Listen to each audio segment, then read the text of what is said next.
Hello, hello, hello, everybody. Good morning, good afternoon, good evening to you. Welcome back. We're going to be reading the last 3 sections in chapter 1 in our new book, Sacred Contracts, written by Carolyn Myss.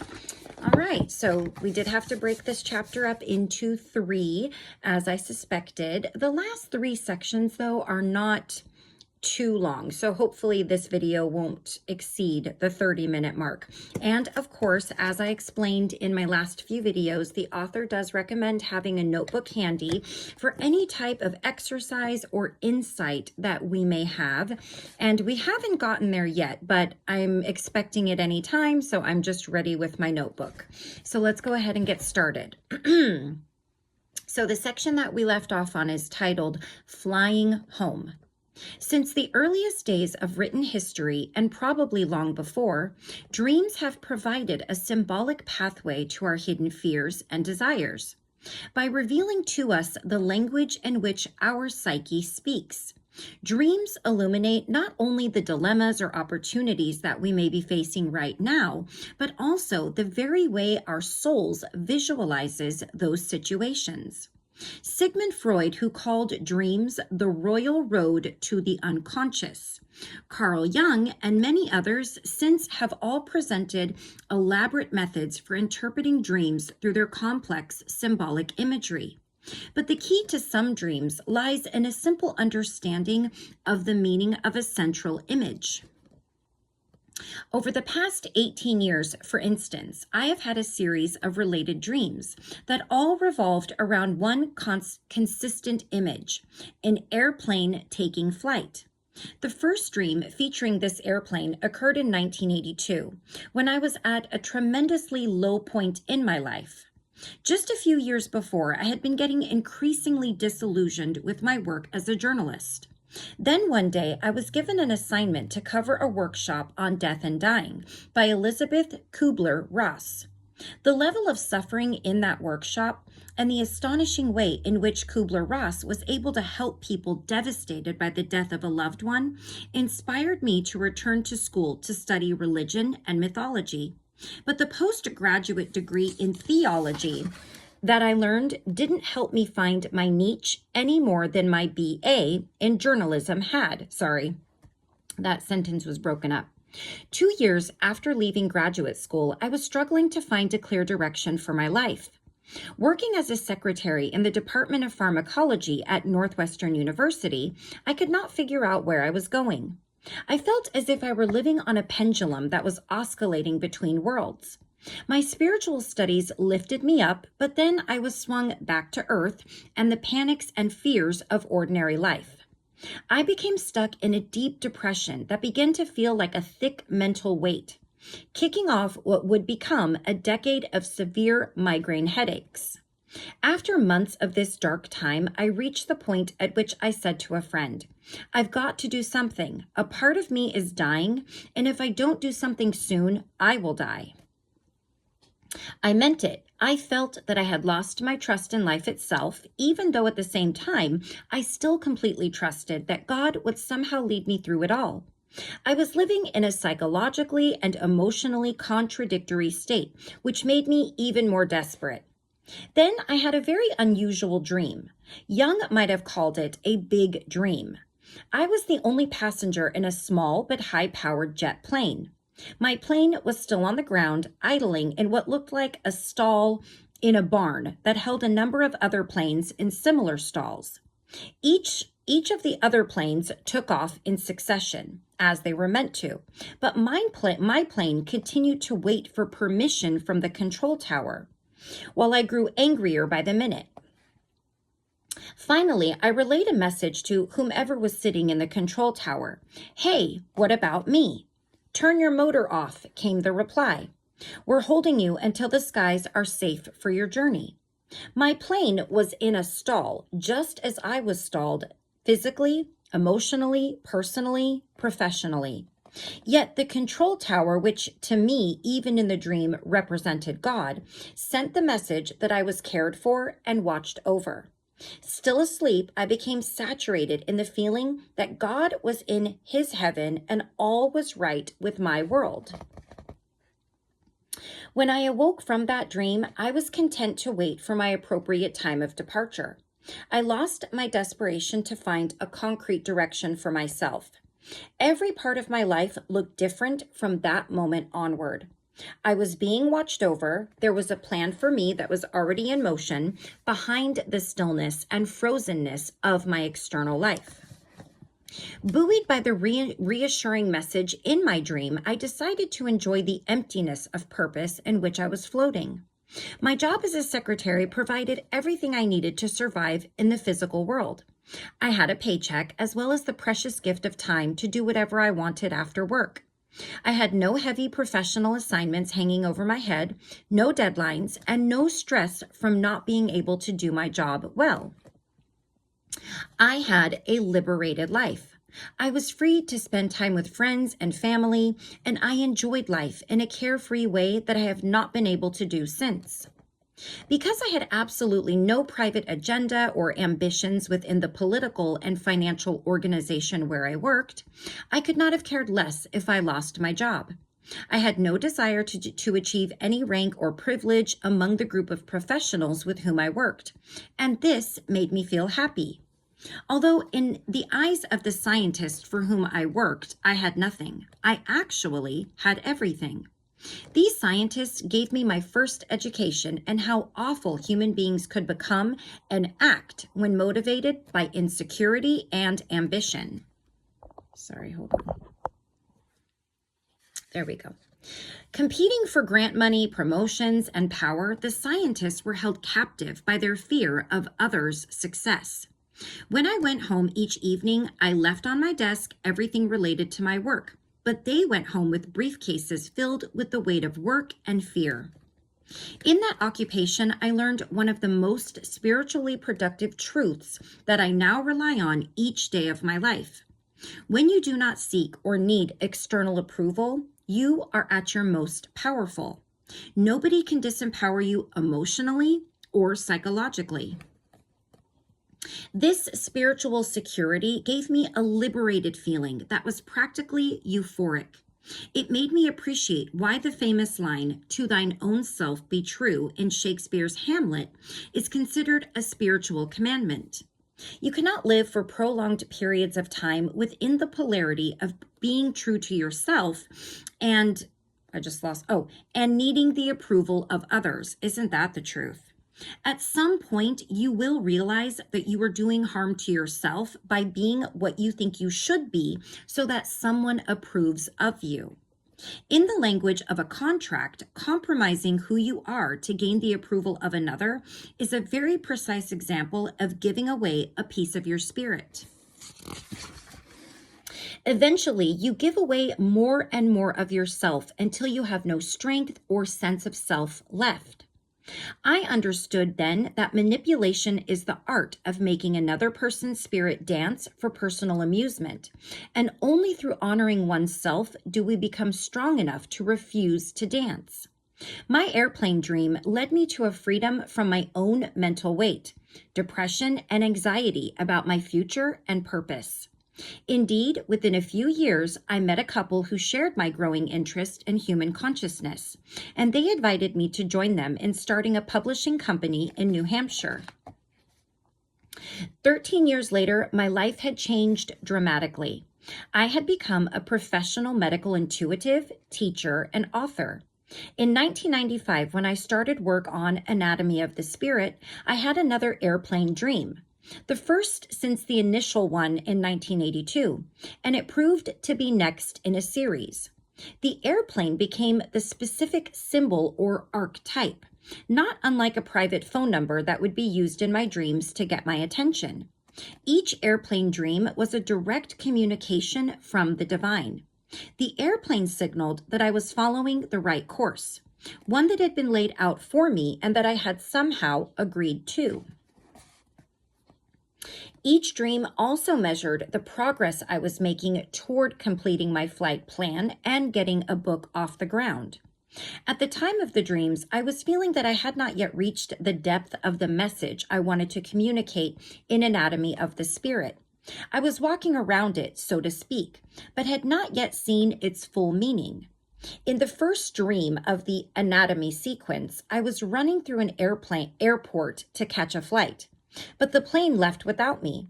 Sometime later, I dreamed that I was about to board my flight when I was paged on the loudspeaker and a voice told me, "Please pick up the white phone." I knew that if I answered the page, the plane would leave without me. Nevertheless, I decided to take the call. As I lifted the receiver of the white wall phone at the airport, I turned around to see my airplane take off just as I knew it would.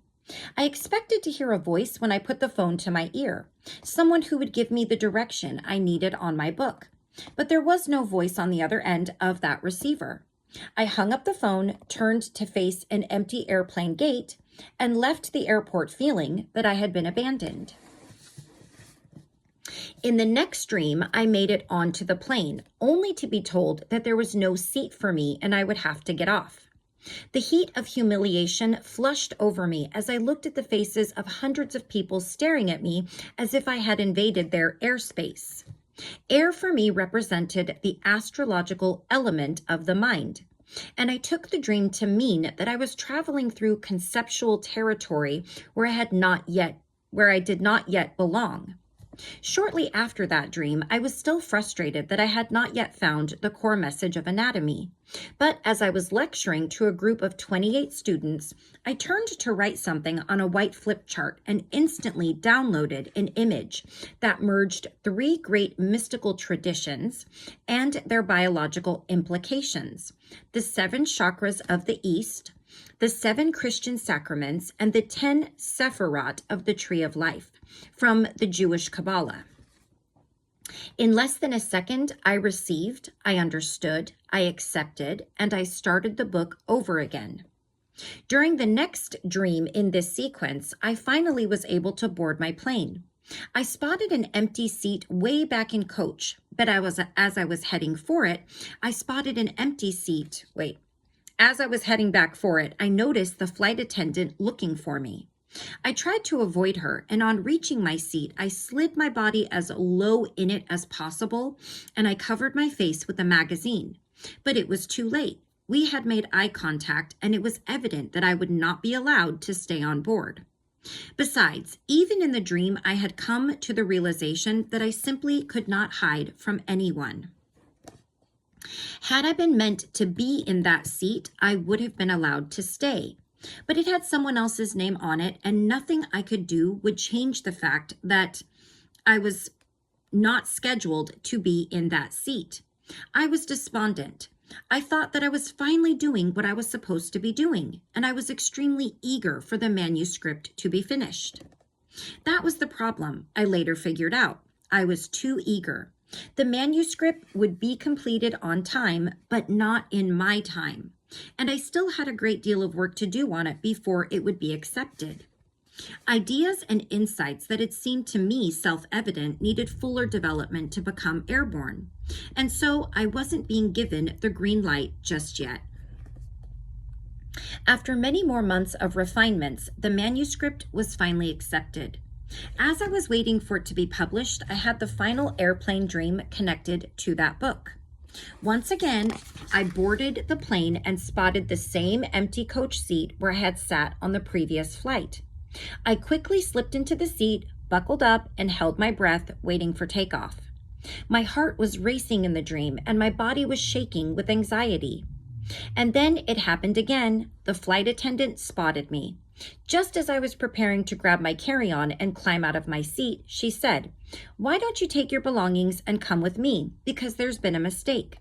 I followed her down the aisle thinking, whatever could be the mistake this time? But we passed the exit door of the plane, and she led me directly into first class. "Here you go," she said. "This is your seat. You've earned it." Following those words, I was given a bottle of champagne, and the plane took off. I did not have another airplane dream until I started work on this book, Sacred Contracts. I hadn't been making much progress on the manuscript, and once again, I was sinking in emotional quicksand. The dream began with me walking into an airline office in which I found myself applying for a job. For the first time, however, I was aware of the name of the airline, Aer Lingus, the Irish company.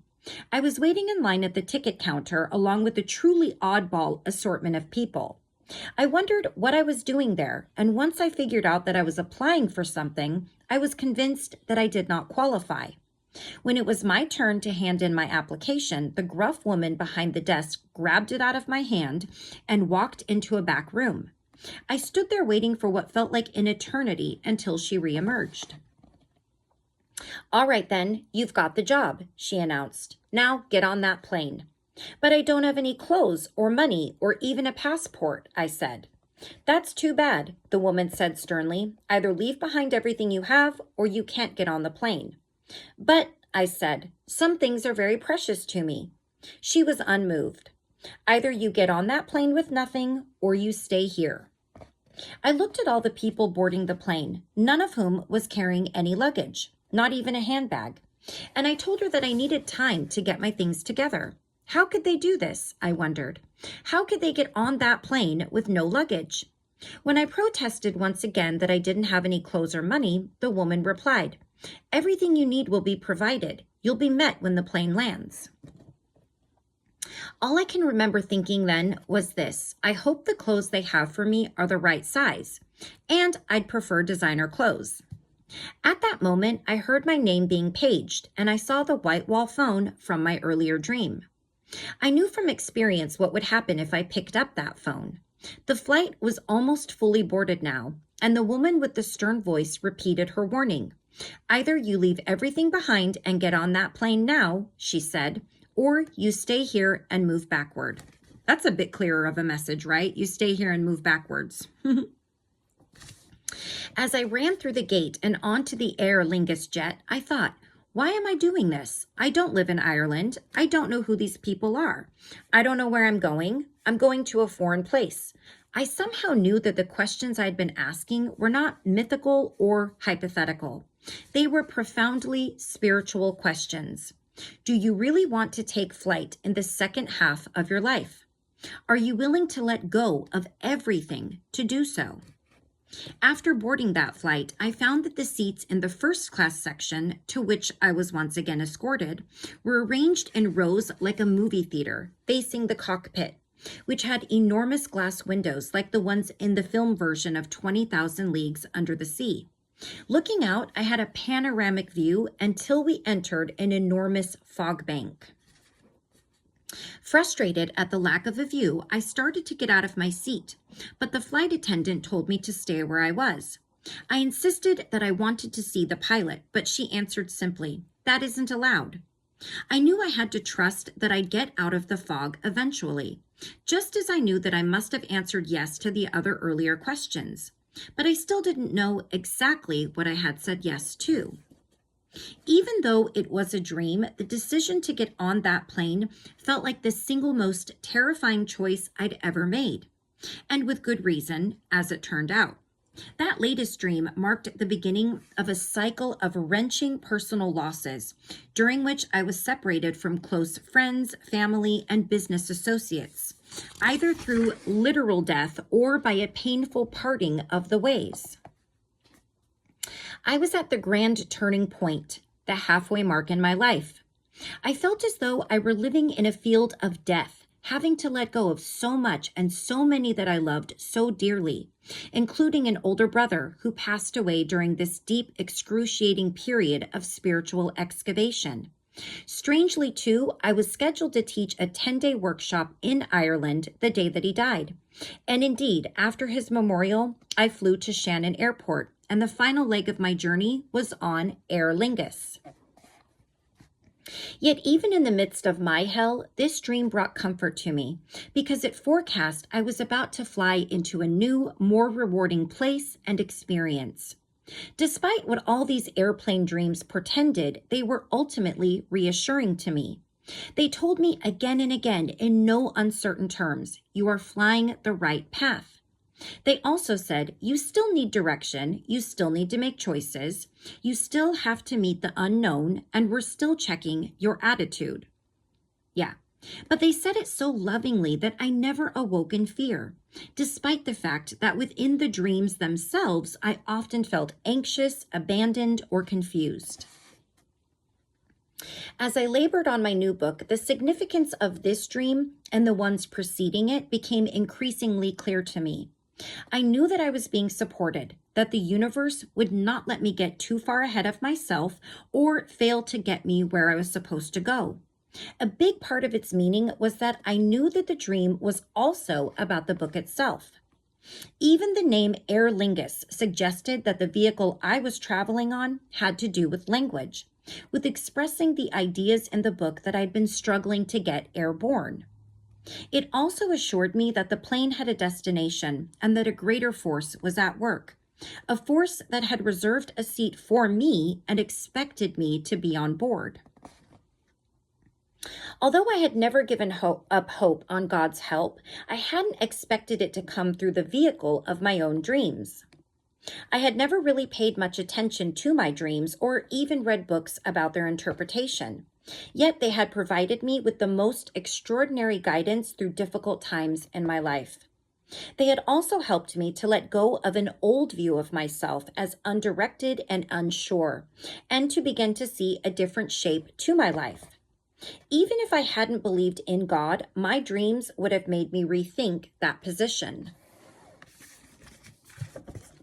The dreams reinforced my belief that events take place by design, that our life is laid out in steps and stages arranged in such a way that we always have the opportunity for spiritual transformation, which is the ultimate goal for working with your contract. Spiritual transformation results when you move from seeing things strictly in physical, material terms to seeing that there are reasons why things happen as they do, that there is a greater plan behind them. Your sacred contract allows you countless chances to grow and change, dependent only on your willingness to pick up the subtle clues and cues that appear along the way. Dreams, intuitions, apparent coincidences, and chance encounters are just a few of the cues that will lead you on the path to genuine transformation. The goal of spiritual transformation. Most of us would probably admit that changing our lives for the better, as well as helping other people, is part of the reason we are all on the earth in the first place. Without the potential to learn, to grow, or to be a force for good, life would be a pretty stagnant affair. Knowing your sacred contract allows you to see how apparently random events and encounters, whether positive or negative, are actually part of a life script that provides you with countless opportunities for spiritual transformation. A common misconception about spiritual transformation is that it must be initiated by a trauma or tragedy of some kind. A serious illness, the loss of a loved one, a financial or personal catastrophe. Most of us find it difficult to believe that a major shift in perspective can be motivated merely by the contents of a book or subjects discussed over lunch with friends. But as I learned from speaking with Sharon, a reporter whose specialty was hard news, life changes can be catalyzed by the most apparently accidental encounters. Reporters are cynics by nature, she told me. You have to be somewhat cynical or you'll be too easily seduced by the stories people tell you. When I started my career, my ambition was to write great human interest stories. But I especially liked the dramatic, political stuff. Well, one day I was sent out to cover a police officer who was volunteering his time to speak to kids in the inner city schools about the dangers of handguns and drugs. My first impression was that he was on a public relations mission sponsored by the local police department to get them some good press coverage. I met him in the morning and we spent the day going to 3 schools. His sincerity and genuine interest in kids was making me nervous because I realized that I was falling for this guy. By noon, I could not have cared less about this story. All I wanted to know was if he was married. Somewhere in her interview with Bill, so we're talking about the lady Sharon. Sorry, I have something right here. We're talking about the lady Sharon, the reporter. We're not talking about the author here.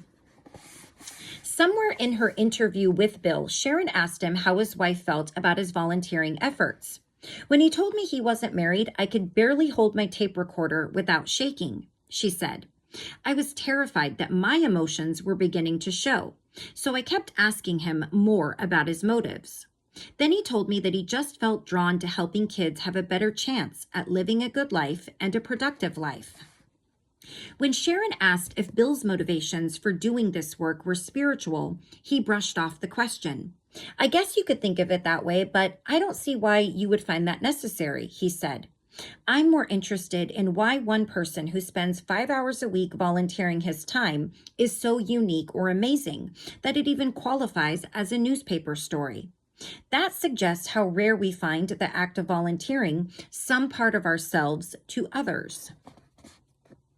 Sharon decided to write her article from that point of view, investigating the question as Bill had posed it. Her story generated such an enthusiastic response that she and Bill were asked to come on a local talk show, then radio programs. Soon, we were holding open forums discussing what motivates people to help others, she said. This avalanche of response changed my attitude about what I wanted to do as a reporter.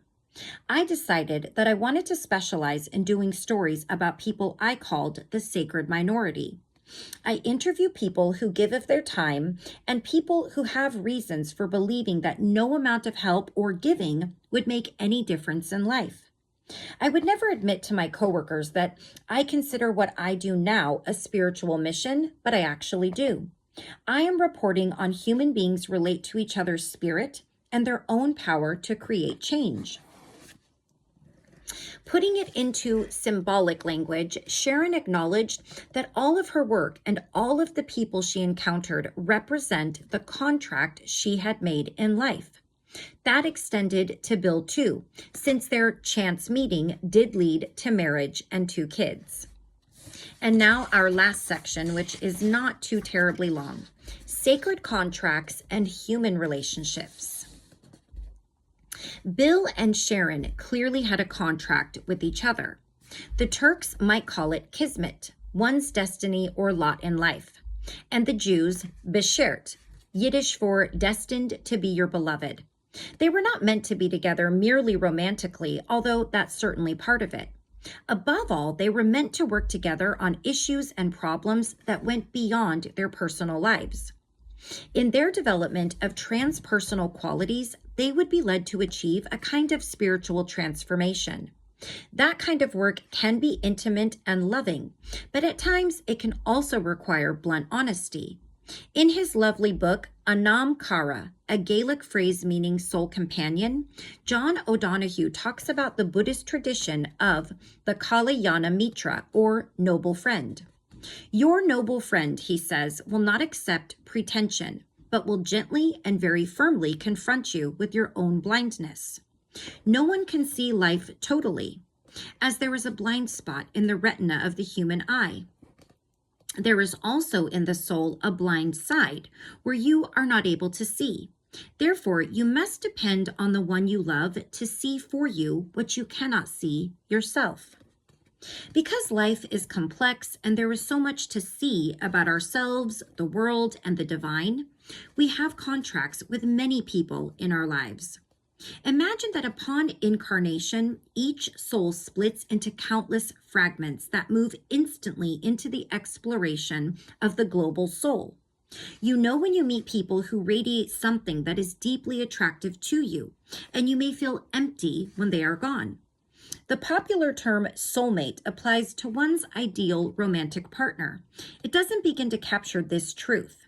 In fact, we all have many soulmates who play very different roles in our lives. That's very true. A soulmate doesn't have to be a romantic partner, just like a twin flame is not always a romantic partner. It can be a parent, a sibling, your child, a friend, an aunt, an uncle. It doesn't always have to be romantic, and I think that's a big misconception about the use of the word soulmate and twin flame.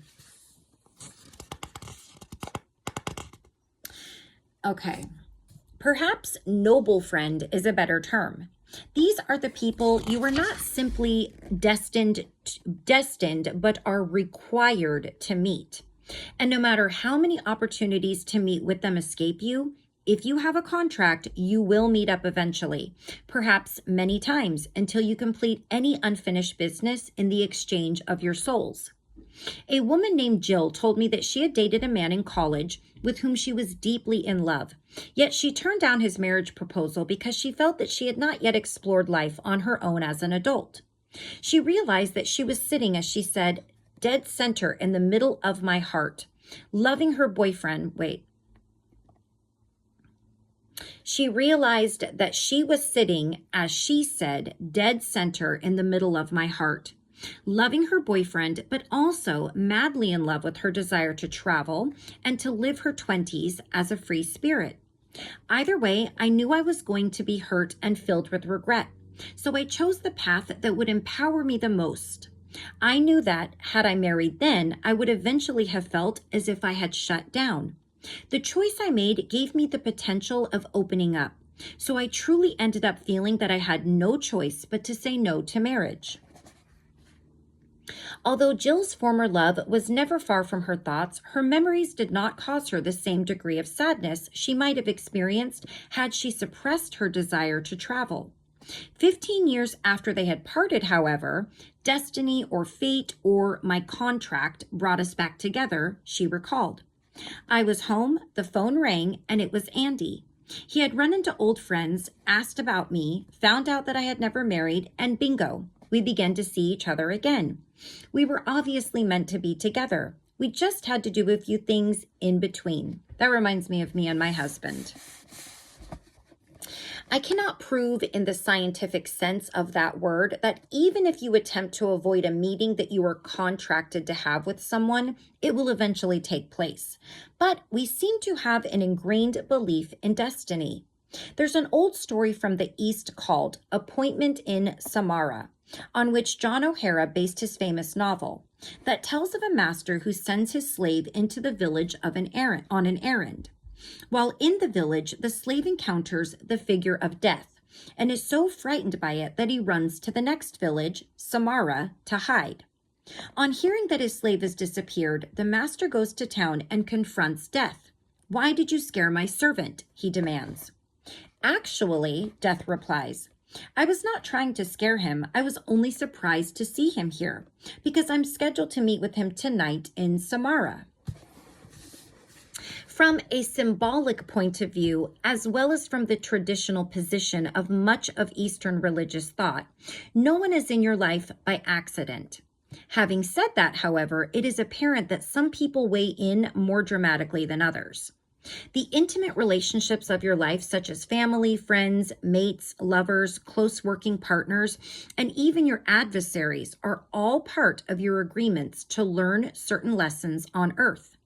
But because your contract includes the whole of your life, some other relationships that appear to be either brief or casual cannot be written off as insignificant. I can still recall a brief exchange with a high school English teacher who cornered me after class one day to offer me some advice on both my writing style and my attitude. At the time, I was carrying on a love affair with the theater of the absurd. Playwrights including Eugene Ionesco, Samuel Beckett, and Harold Pinter, and my literary contributions to this class reflected my infatuation. Because of my lack of training, as well as a few other missing links in my appreciation of classical English, my work was one step above disaster. My teacher kindly offered me a piece of advice, one sentence long that reshaped my appreciation for education across the board for the rest of my life. "You know, Carol," she said, "in order to write anything well, even the presentation of absurdity, you have to learn the laws of English like a master, so that you can break them like an artist." As a teen, I had thought that being creative meant absolute freedom to do anything you want. But in that moment, she taught me that real creativity is based on a solid foundation of knowledge and discipline. I must have agreed to meet this wise teacher because she changed my whole understanding of artistic and literary creation. Conversely, you've probably had the experience of trying to make a relationship happen with another person, but try as you might, the bond never does come to be. There are people you are meant to be with, and there are people who, no matter what you do, will not be a part of your life. Similarly, some people may be trying to bang down the door of your life, but regardless of what they do to please you or to get your attention, you are not open to embracing them. None of us belongs in everyone's life. One clue I can offer in helping you determine whether someone belongs in your life is to become sensitive to what I call the animation factor. By my definition, animation refers to a kind of electricity that occurs between two people when the energy of life kicks in, as it does for lovers who absolutely adore each other. When I discuss the role of chakras in Chapter 6, you'll learn how to pick up other clues based on these subtle inner energy centers. The absence of electricity between people is as obvious as its presence. Without electricity, nothing will bridge the gap between you and forge a connection. You may be able to establish a temporary bond, but unless that flow between you and another person is natural, the bond you are trying to establish will be unsteady and full of static. Animating connections can also include relationships with people for whom you have an immediate dislike or with whom you fall into an instant pattern of power plays. In those cases, you can be sure you also have something to learn from them, although it may be more challenging than mutual attraction.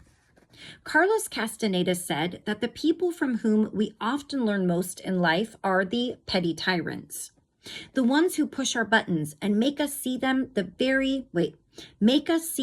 them the very qualities we most dislike about ourselves. Ooh, that's true. Gurdjieff often played that role with his own disciples, having them spend the entire day digging an enormous hole in the ground, then telling them to fill it in. In terms of your contract, the petty tyrants in your life are as helpful and significant as your most beloved noble friends. You have agreements to work with both because they each have something to teach you about yourself that you cannot learn anywhere else. All right. So that completes Chapter 1 right there. And it was a little bit longer, 38 minutes almost. Okay. So in the next video, we will obviously begin Chapter 2, which I suspect is as long as Chapter 1, maybe longer. Let's see. I suppose just some of the sections are longer than others, which is totally fine. Some of these are a little bit shorter. So in going forward with that, we'll just plan on about 3 videos per chapter. And we'll see when we need our notebook. I guess we're probably going to have to get a bit further into the book. But we'll stop right there. And I thank you all so very much for joining me. I can't wait to get further on into this book and start working a little bit more and learning a little bit more about the archetypes and getting past sort of the important information that we kind of need to be aware of before we really dig in. So anyways, I hope you all have a beautiful rest of your day or night wherever you are. Take care of yourself. Take care of those around you. I will see you again soon for the first part of Chapter 2. I love you all very much. Bye-bye.